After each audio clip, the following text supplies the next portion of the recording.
Welcome back on Still. We're talking about the transport mega projects, and we have over the phone Dr. Youmn Hamaki, Professor of Economics at Shams University. Doctor? Yes.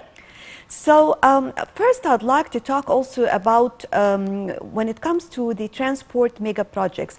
These roads actually also link the tourism cities. I'm talking about different roads taking place when it comes to the infrastructure, whether we are talking about Luxor, talking about Sharm el-Sheikh, talking about all these new roads. How far also these roads are important, especially we always talk about trade, we always talk about movement between different cities. Actually, this is quite important regarding Nashwa, how, I will link it to the main idea, which is the competitiveness of the Egyptian product. Since, unfortunately, when we develop our industrial cities, we didn't, organize and plan these cities on economic way, so that to enhance the competitiveness.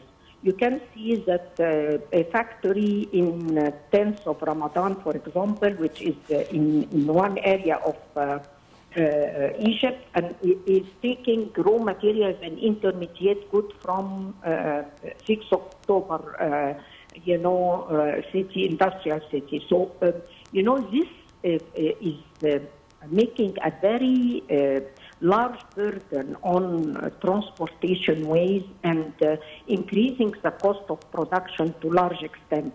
Here it comes that what we are doing regarding facilitating methods of transportation like bridges and linking parts with each other with a minimal, using minimal, road. I believe this can help a lot towards improving and enhancing the competitiveness of products, since you can use the modes of transportation as your last question in order to reduce and minimize the cost of transportation. And I believe this can help a lot towards reducing the burden, reducing on roads, reducing pollution, and at the same time reducing the cost of production, which may enhance to a large extent the competitiveness of our products. Still, Egypt is a land full of opportunities. You know that investing in Egypt, providing that we have the right climate investment, and this is what we are pushing towards achieving the best environment for investors, not only foreign investors, but Egyptian investors and Arab investors. Actually, the best thing to be done is how we have lost capabilities in Egypt, that if we can enhance such capabilities on economic way, like your question, answering your question, you are going to find, according to our studies, a lot of potentialities to reduce costs, to enhance the quality of production, so that to increase competitiveness. So a lot of things can be done in order to enhance the capability of the economy for a better competitiveness in different industries and even in service sector as well as the agriculture sector. So what we have to do actually, and to concentrate on in such short period to address the economic crisis we are in it, is to try to address such, waste in capabilities, to try to enhance our productivity, to try to address, to reduce costs as we can. And I believe this may enhance and add to the value added at the capabilities of our economy to a large extent. Doctor, I believe usually when we talk about the mega projects, we used to talk a lot before, even we talked together about how can the normal citizen in the street, Egyptian citizen, can feel these projects. And I believe when it comes to the transport mega projects, this is one of the main projects that every one of us will feel and feel its facilitations provided. I'm talking about now, I remember 10 years ago when you used to move on from one place to another, it used to take hours and hours. But now I believe that we all feel this. We all feel how it was important to build the infrastructure of the country, to have these bridges, to have the railways, the monorail, electric rail moving on across. Now you can move very easily from New Cairo to the 6th of October to the pyramids. All these roads actually give us more facilities along. For example, if I'm going to work, now it is completely different from the past. Yes, I fully agree with you, Nashwa, regarding facilitating ways of transportation. But there is one dimension that should be taken in consideration, which is the cost of such transportation and to how extent most of our population can afford such transportation costs. Because this is a very important dimension and factor that should play a role. And without, enhancing the productivity of Egyptian people, and the only way to do it is to upgrade their skills, to allow them using the best and the latest technology. All this can help to enhance the productivity. When you increase the productivity of Egyptian youth and women, you can offer them more salaries. And with that, you can enhance the quality of life for them to best use, all these services as transportation.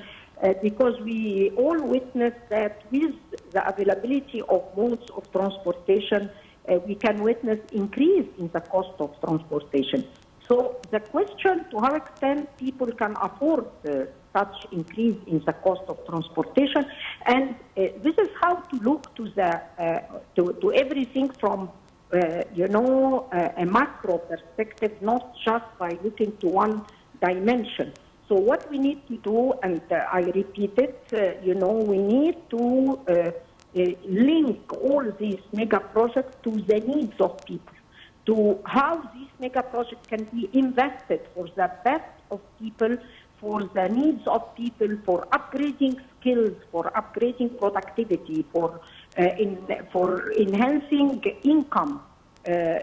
For the majority of Egyptians that are suffering actually from lack of efficiency, from low productivity. So this is the only way that people can feel the importance of such mega projects. Doctor, talking about the human capital again and how the Egyptian leadership is taking into consideration preparing new cadres, taking care and training of human capital in general. Now we're talking about express rail projects, electric light rail projects. All these, of course, will new technologies and will require a new preparation for those who are going to use and work on these projects. Yes, actually, regarding building human capital, Egypt exerted very good efforts toward health services. And if you, I would like to remind you, Nashwa, about the period of Corona and to how extent Egypt has addressed this crisis in the best way compared to other developing countries. Regarding the availability of medicine, hospital services. And nowadays we are moving towards health insurance to be applied for all Egyptians. And according to such a goal, we are trying to upgrade the quality of services in our hospitals. We still have severe challenges towards doing that. But a lot of efforts have been exerted. And we need to upgrade the competitiveness of the medicine industries. Still a lot of potentialities in medicine industries that should be taken into consideration.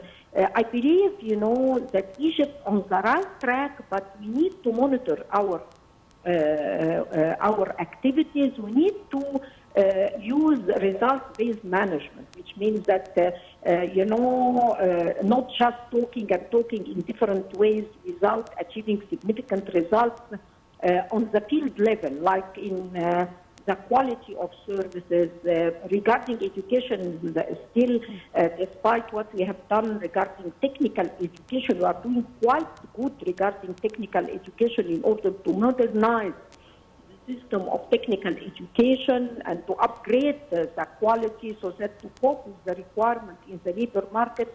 Still a lot to be done regarding our technical schools and how to reform such schools for the majority of youth, specifically in Upper Egypt, are existing in such schools. Doctor, how do you see the investments in transportation and clean energy projects in the future and its impact on the Egyptian economic map?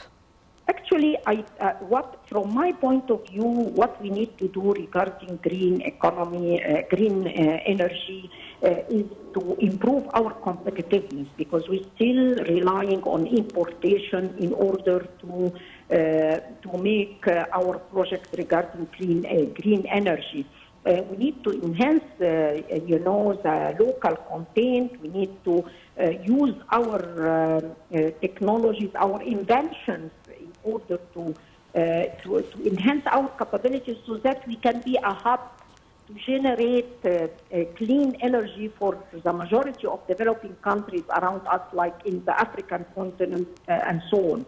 And this is what we have to concentrate, because according to our studies, we have a lot of studies to prove that Egypt is having very good comparative advantage in this way. Right. Dr. Youmn Hamaki, Professor of Economics at Shams University, thank you very much for joining us. And I guess with this, we come to the end of our breakfast show for today. We were talking about transport mega projects that are taking place in Egypt, linking all new cities with Cairo. And definitely this is something of great importance that has also great impact on the Egyptian economic map. That was all for now. Thank you for joining us, and stay tuned for more coming up on Nile TV International.